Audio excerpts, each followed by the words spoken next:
Hello बच्चों, let's read the question. So question says that which of one of the following can show optical isomerism. तो optical isomerism check करने का बहुत ही simple तरीका है। हम क्या चेक करेंगे इसमें कि किसमें प्लेन ऑफ सिमेट्री है, किसमें प्लेन ऑफ सिमेट्री नहीं है।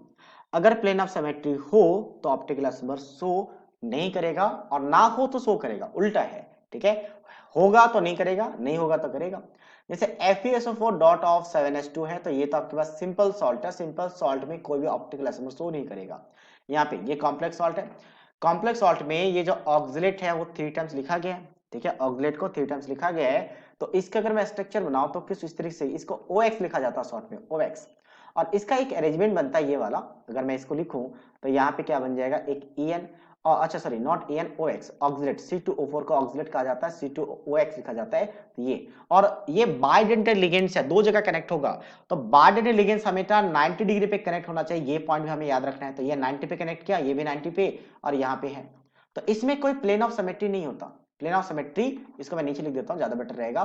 प्लेन ऑफ सिमेट्री नहीं है, और प्लेन ऑफ सिमेट्री नहीं है मतलब इसका एक हम जब मिरर इमेज लेंगे तो दोनों एक दूसरे का एनेंशियोमर कहलाएगा। एनेंशियो, प्रॉपर लिख लेता हूं इसको, एनेंशियोमर, एनेंशियोमर। और एनेंशियोमर मतलब ऑप्टिकल आइसोमर शो कर रहा है, तो ऑप्शन बी आंसर में आ जाएगा। सी की बात करते हैं, एफिशिएंसी। अब देखो ये सारा का सारा जब सेक हो तो प्लेन ऑफ सिमेट्री तो आएगा ही आएगा। सारे के सारे 6 लिगेंड सेम है, प्लेन ऑफ सिमेट्री होगा ही होगा, तो ऑप्टिकल आइसोमर शो, अच्छा प्लेन ऑफ सिमेट्री होगा, ऑप्टिकल आइसोमर शो नहीं करेगा, ऑप्टिकल आइसोमर शो नहीं करेगा। तो ये आंसर में नहीं आएगा। नेक्स्ट इसकी बात करते हैं। यहाँ पे 4 लिगेंड और 2 लिगेंड सेम है, तो जब 4 और 2 सेम हो जाए तो फिर भी प्लेन ऑफ सिमेट्री बन जाती है। जैसे क्रोमियम के साथ आप क्या करोगे, यहाँ पे हमने NH3 लिया, दूसरा NH3 यहाँ पे लिया, तीसरा NH3 यहाँ पे ले लिया, चौथा NH3 हमने यहाँ पे ले लिया, एक वाटर मॉलिक्यूल्स हम यहाँ पे ले रहे हैं, दूसरा वाटर मॉलिक्यूल्स यहाँ पे। ठीक है, तो अब इसको जब हम ब्रेक करेंगे, कैसे ब्रेक करेंगे, एज ए कट करेंगे बेसिकली। तो कट करेंगे एज हम इसको प्लेन मान लेते हैं, और ऐसे प्लेन कट करेंगे तो ये सारे स्पेरिकल कट हो जाएंगे दो पार्ट्स में। तो हाफ पार्ट ऊपर हाफ पार्ट नीचे।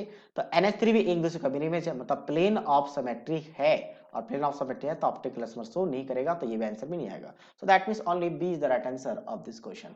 सो I hope you understood it well. All the best.